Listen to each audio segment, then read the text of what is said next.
Hello everyone, first of all welcome to TYB.com। आज से हम स्टार्ट करने जा रहे हैं इकोनॉमिक सब्जेक्ट का चैप्टर नंबर 1। एक एक करके हम सारे चैप्टर की वीडियो डालेंगे, तो प्लीज़ आप चैनल को सब्सक्राइब कर दें। तो बिना टाइम वेस्ट किए हम स्टार्ट करते हैं। First chapter, new economic policy 1991।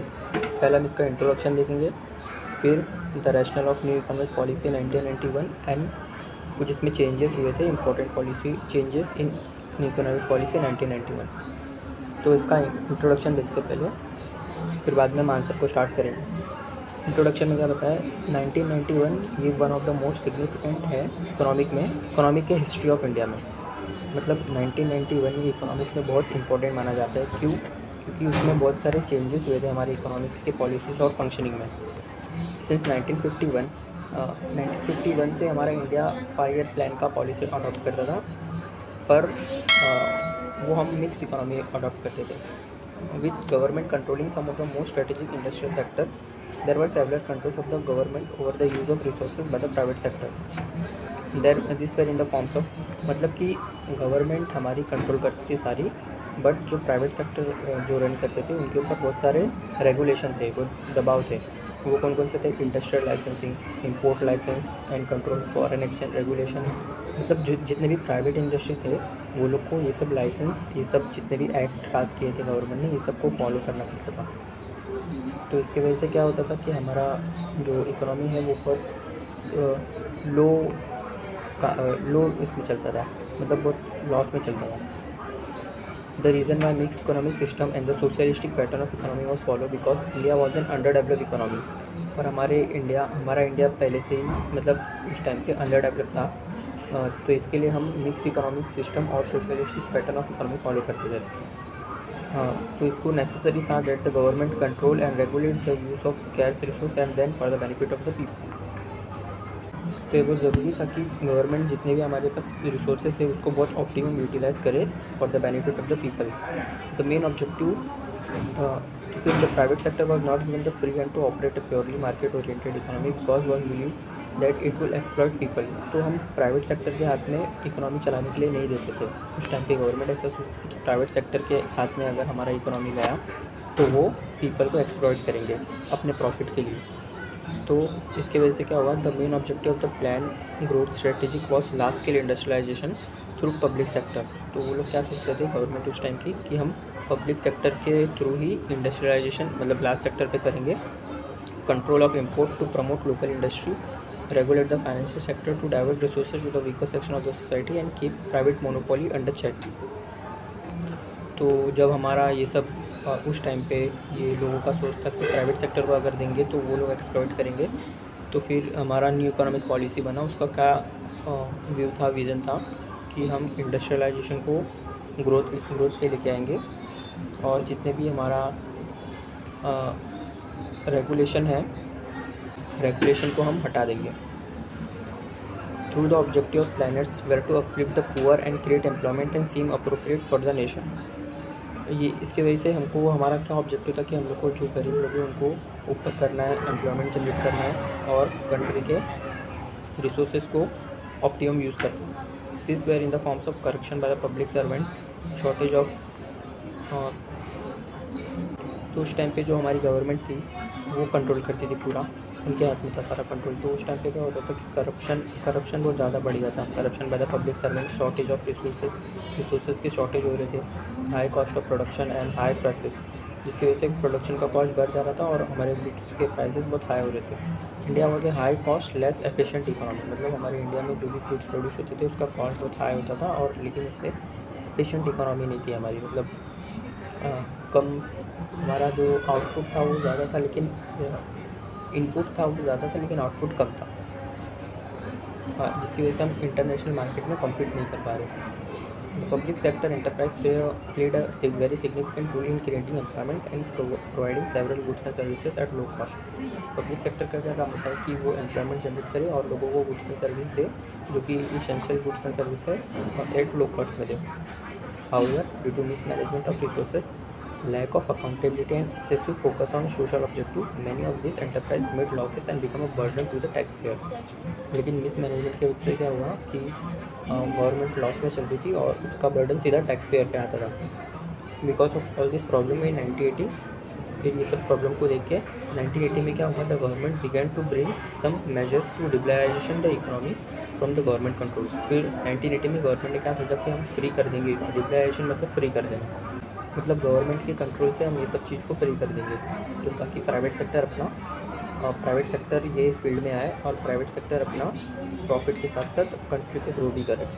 But this measures way small step and they did not make any significant difference. But ये जो कदम था ये बहुत छोटा था और इससे कुछ ज़्यादा फर्क पड़ा नहीं। All this change in 1991 were certain event force the government to take the major step of introducing far reaching reform programme. 1991 में जब हम लोग ने लिबरलाइजेशन, प्राइवेटाइजेशन, ग्लोबलाइजेशन लाए, न्यू इकोनॉमिक पॉलिसीज़ को बोलते हैं, तो उसमें क्या हुआ कि हमारा जो इकोनॉमिक था वो धीरे धीरे अपने लाइन पे आने लगा। This reform are generally refer to as the new economic policy 1991, ये हमारे चैप्टर का नाम है। अभी दूसरा टॉपिक देखेंगे, the rational of new economic policy 1991। लिबरलाइजेशन के बाद भी 1980s में जब हमने लिबरलाइजेशन लाया था, तो उसके बाद भी हमारे इंडिया में इतना कुछ फ़र्क आया नहीं, क्योंकि हमने फॉरेन इकोनॉमी को मतलब फॉरेन ट्रेड चालू नहीं किया था, जैसे कि चाइना लोग ने चालू किया था, वैसा हमारी इंडिया ने चालू नहीं किया था। Reduce government control over physical and financial resource. The management of the economy by the government become increasingly problematic in different efficient use of resources. This crisis resulted in forcing the government to undertake some bold and drastic reform measure to stabilize the economy and bring in structural reforms. तो 1990 और 91 में government ने कुछ ऐसे steps लिए जो कि हमारे जो कि प्रॉब्लम्स थे कंट्री के उसमें हेल्प करे। Thus in 1990-1991 India faced economic crisis in the following ways. They are provided the reason for the implementation of the economic policy. और ये सब प्रॉब्लम जो भी हम नीचे देखेंगे, ये सब प्रॉब्लम की वजह से हमने न्यू इकोनॉमिक पॉलिसी को अडॉप्ट किया। तो प्रॉब्लम क्या क्या है पहले हम देखते हैं। Physical crisis. फिजिकल मतलब क्या होता है, पहले आपने SYB कॉम में पढ़ा होगा कि मतलब बैलेंस ऑफ पेमेंट, मतलब इम्पोर्ट ज़्यादा करना और एक्सपोर्ट कम करना। तो फिजिकल क्राइसिस क्या होता है कि गवर्नमेंट का जो रेवेन्यू है, मतलब जहाँ से पैसा आता है वो पैसा कम आना, लेकिन गवर्नमेंट का एक्सपेंडिचर ज़्यादा होना, जिसकी वजह से फिजिकल डेफिसिट में चली जाती है गवर्नमेंट हमारा, तो फिजिकल क्राइसिस हो रहा था। तो जो फिजिकल सिचुएशन था हमारा इंडिया का वो ख़राब होते जा रहा था कब से, 1980 से। क्यों? कि whitening the gap between the revenue and expenditure of the government, मतलब गवर्नमेंट के पास जितना रेवेन्यू आ रहा था, जितना पैसा आ रहा था लोगों के पास से, वो कम पड़ रहा था गवर्नमेंट के एक्सपेंडिचर के मुकाबले। मतलब गवर्नमेंट का रेवेन्यू कम हो रहा था और गवर्नमेंट का एक्सपेंडिचर ज़्यादा हो जा रहा था। The long term trend in the government finances indicate that the revenue generation had been lower than the expenditure requirement, मतलब गवर्नमेंट का रेवेन्यू कम था और एक्सपेंडिचर ज़्यादा हो जाता था, leading to rising physical deficit. और इसी चीज़ को हम बोलते हैं फिजिकल डेफिसिट। जो फिजिकल डेफिसिट था हमारा बढ़ते जा रहा था। The working of the physical situation was mainly due to very significant increase in non development expenditure. मतलब हमारा ये क्यों हो रहा था, उसका रीज़न क्या है, क्यों हमारा increase in the non developmental expenditure, मतलब हम जो नॉन डेवलपमेंट मतलब कि जिससे हमारा कोई डेवलपमेंट नहीं होता है, वो चीज़ पे हमारा पैसा ज़्यादा लग रहा था गवर्नमेंट का। डिफेंस एक्सपेंडिचर, डिफेंस पे गवर्नमेंट ज़्यादा पैसा लगा रही थी और सब्सिडीज ज़्यादा दे रही थी government. As a consequence the physical deficit close to 7.7% of GDP in 1990-1991। मतलब हमारा जो फिजिकल डेफिसिट था वो 7.7% बढ़ गया GDP का 1990-1991 में। अब ये सब कमियों को पूरा करने के लिए हमारे गवर्नमेंट को डेट लेना पड़ता है, मतलब कि लोन लेना पड़ता है। तो लोन लेंगे तो उसका इंटरेस्ट भी होगा, तो इंटरेस्ट बर्डन भी गवर्नमेंट के ऊपर आता था, जो कि 29% बढ़ गया था हमारे रेवेन्यू एक्सपेंडिचर का 1990-1991 में। High physical deficit in 1980s were one of the root cause of the crisis of 1991। मतलब फिजिकल डेफिसिट हमारा 1980s में बहुत हो गया था, इसकी वजह से हमको 1991 में उसका इफेक्ट देखने को मिला। reducing the fiscal deficit was an important macroeconomic objective of the new economic policy। तो फिजिकल डेफिसिट को रिड्यूस करना हमारे न्यू इकोनॉमिक पॉलिसी का मेन ऑब्जेक्टिव था। सेकंड किस रीज़न की वजह से हमने न्यू इकोनॉमिक पॉलिसी को अडॉप्ट किया, तो है वो balance of payment crisis. Balance of payment मतलब हमारा इंपोर्ट ज़्यादा होना और एक्सपोर्ट कम होना।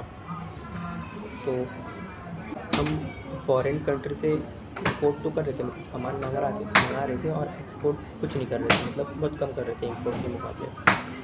The Gulf crisis of 1990 lead to an unprecedented crisis in the balance of payment. The balance of payment crisis reached its peak in the summer 1991 when the foreign exchange reserve had fallen to about $1 billion. तो हमारा ये balance of payment कब मतलब crisis में कब चला कि जब 1991 के समर में, मतलब समर का सीज़न कब होता है, मई जून में। तो 1991 के जून में, मतलब मई जून के आसपास समर सीज़न में हमारे पास फॉरेन एक्सचेंज रिजर्व कितना था, कितना गिर गया था, $1 बिलियन हमारा कम हो गया था। The payment crisis become evident in 1991 when the oil prices increased due to Gulf War, और ऑयल के प्राइसेस उस टाइम पे बढ़ते जा रहे थे क्योंकि गल्फ के कंट्री में वॉर चल रहा था। This resulting in worsening of the current account deficit which rose to $9.7 billion, that is 32% of the GDP in 1991।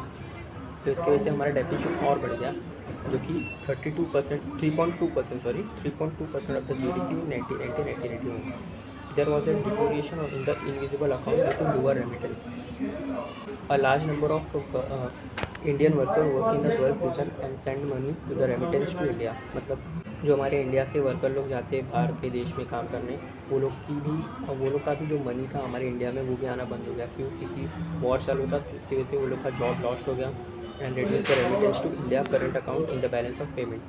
Foreign reserve started to decline from 3.1 billion in August 1990 to 896 million in 1991।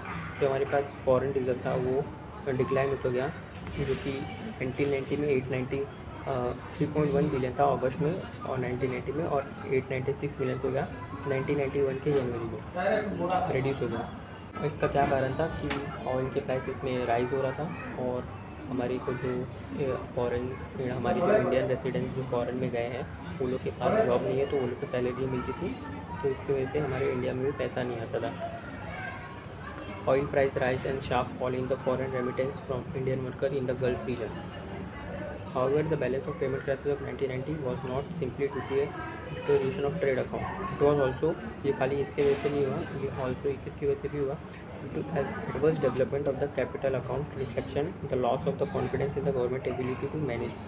ये सबसे main इसका क्या था कि government के पास confidence नहीं था कि हमारे इकोनॉमी को चला सके, to manage the situation. Political uncertainty in the country, और जैसा कि पता है कि हमारी इंडिया एक डेमोक्रेटिक कंट्री है, तो इसकी वजह से पॉलिटिकल अनसर्टेनिटी कभी भी होती है, जिसकी वजह से हमारा क्या हुआ कि इन्फ्लेशन बढ़ते गया और लॉस ऑफ इंटरनेशनल कॉन्फिडेंस। किसी भी गवर्नमेंट के पास कॉन्फिडेंस नहीं था उतना कि वो गवर्नमेंट कंट्री को रन कर सके और कुछ नए स्टेप ले सके। और बहुत डिफ़िकल्ट हो गया हमारी इंडिया के लिए कि हम किसी बाहर देश से क्रेडिट भी ले सकें, कि क्रेडिट रेटिंग एजेंसी क्या हम लोग को ग्रेड देती है, उस हिसाब से कोई भी देश हमको डेब्ट देगा, मतलब लोन देगा, तो हमारा क्रेडिट रेटिंग देख के लोन देगा। तो क्रेडिट रेटिंग एजेंसी ने भी इंडिया को डाउनग्रेडेड रेट दिया था, जिसकी वजह से हमको लोन भी नहीं मिल रहे थे। At the same time there was an outflow of non resident Indian deposit, और जितने भी नॉन रेसिडेंट थे जो इंडिया में रहते थे वो भी अपना पैसा अपने इंडिया से निकाल के बाहर गाँव भेज रहे थे। Without borrowing an NRI deposit, it was impossible to find the current account deficit। बिना बोरोइंग के, मतलब बिना कर्ज लिए, और NRI का जो डिपॉजिट था हमारे पास उसके भी बिना हमारा इंडिया का अकाउंट डेफिसिट में चलेगा 9.7 billion in 1991। Thus by June 1991 the balance of payment crisis had become largely a crisis of confidence। और 1991 के जून में क्या हुआ कि हमारा जो बैलेंस ऑफ पेमेंट क्राइसिस है वो एक क्राइसिस ऑफ कॉन्फिडेंस बन गया। मतलब किसी भी गवर्नमेंट के पास एबिलिटी नहीं था कि वो मैनेज कर सके हमारे बैलेंस ऑफ पेमेंट की प्रॉब्लम को। India was very close to defaulting on international payment. A default is a failure to repay डेब्ट but it consequences are never confined to डेब्ट। A default in payment lead to breakdown in credit availability and normal payment arrangement। मतलब अगर हमने payment time पे नहीं पे किया तो इसकी वजह से क्या होगा कि हमको क्रेडिट टाइम पे मिलेंगे नहीं, जिसकी वजह से हमारा क्रेडिट भी डाउन हो जाएगा। This lead to severe trade disruption which in turn force several severe and prolong import reduction and lead to shortage industrialisation disruption several severe unemployment and high rate of inflation. जिसकी वजह से क्या हुआ कि unemployment बढ़ता गया, inflation बढ़ता गया, शॉर्टेज उठती गई हमारी इम्पोर्ट को लेके, और इंडस्ट्रियल डिस्ट्रप्शन होता गया। All this become a possibility for the Indian economy. अब थर्ड पॉइंट, क्यों हमने यहीं पर पॉलिसी को अडॉप्ट किया, क्योंकि हमारे यहाँ पे इन्फ्लेशन बहुत ज़्यादा बढ़ रहा था। The wholesale price of India rose at an annual rate of 8.2% during the year 1981-82 to 1993-94। तो हमारा जो होलसेल प्राइस था इंडिया का, तो वो कितना हो गया था 8.2% 1981 से लेकर 1993 तक। इन 1991 the rate of inflation cross double digit mark, मतलब 1990 और 91 में जो हमारा इन्फ्लेशन था वो डबल डिजिट हो गया था, मतलब 10 के ऊपर चल रहा था, 10 या फिर 10 के ऊपर चल रहा था। हाँ, यहाँ पे दिया है एंड स्टूड एट 10.2% हमारा उस टाइम पे इन्फ्लेशन रेट चल रहा था, डबल डिजिट में चल रहा था inflation rate. The inflationary rise in price was due to raising of administrative prices price determined the firm or in the case by the government on the basis of cost of production and not by the forces of market demand and supply। मतलब administrative prices मतलब क्या होता है कि ये जो prices होते हैं वो गवर्नमेंट डिसाइड करते हैं, बिना कि मतलब गवर्नमेंट डिसाइड करते हैं on the basis of cost of production and not by the forces of market, मतलब कॉस्ट ऑफ प्रोडक्शन के हिसाब से गवर्नमेंट ये सब डिसाइड करती है या फिर फर्म डिसाइड करती है, ना कि मार्केट डिमांड एंड सप्लाई की वजह से। हमने 11-12 स्टैंडर्ड में पढ़ा था मार्केट प्राइसेस कैसे डिसाइड होते हैं, डिमांड एंड सप्लाई की वजह से, लेकिन यहाँ पे इस टाइम पे गवर्नमेंट ने कॉस्ट ऑफ प्रोडक्शन के हिसाब से प्राइसेस डिसाइड किए थे, especially the prices of petroleum product and indirect taxes on commodities। The average annual rate of inflation were quite high between 10% and 14% in 1994-1995।